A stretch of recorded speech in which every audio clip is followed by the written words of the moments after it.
አሁን በቴዎድሮስ ካሳሁን ላይ የተፈጸመው ጥሬ አፈና ነው። ስለዚህ ይህንን ጥሬ አፈና ተቃውሜ ለድምፃዊ ቴዎድሮስ ካሳሁን ሶሊዳሪቲ ማሳየት እወዳለሁ።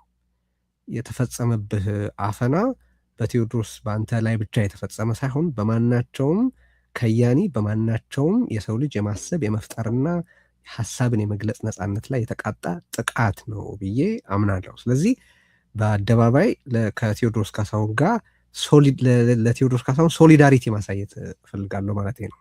አንዱ እሱ ነው። ሁለተኛ ሌሎች ተጨማሪ ጉዳዮችም ግን አሉ።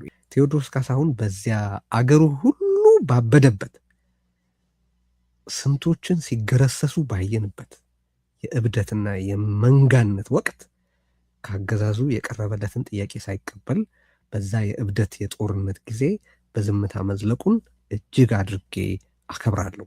ይህንን ከዚህ በፊትም ተናግሬው የነበረ ነገር ነው። በነገራችን ላይ ከ2-3 ዓመት በፊት ያኔ አቤል ሙሉጌታ ቴዲ አውጥቶት ለነበረው አንድ ዘፈን የሆነ መልስ የሚመስል ነገር ጽፎ በነበረበት ወቅት ያጋራሁት ሀሳብ ነበረ።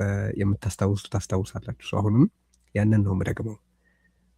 አሚን በዛ ወቅት የቴዎድሮስ ካሳሁን ዝምታ ዋጋው ምን ያክል እንደሆነ በጣም ይገባኛል።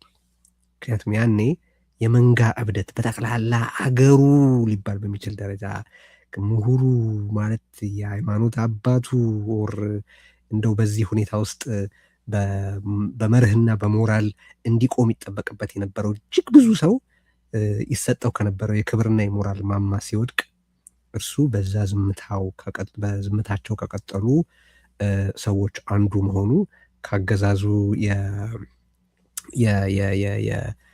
የፕሮፓጋንዳ መጠቀሚያችን ሁን የሚል ጥያቄ ያንን ጥያቄ ሳይቀበል ለመቆየት የሚጠይቀውን ሃይድሮጅን ኢነርጂ አንደርስታንድ አደርጋለሁ ልላችሁ ነው። ያኔ የነበረው እኮ የጥላቻ ብላክ ሆል ነው ሊባል ይችላል።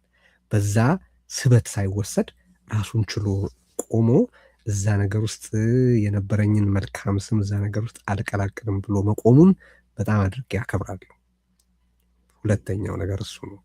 ሶስተኛ ከዚያ በኋላም በሀገሩ ያለውን የቅደም ተከተል ዝንፋት በሙዚቃው በኩል ገልጿል። ለዚህም እኔ ትልቅ ክብር አለኝ።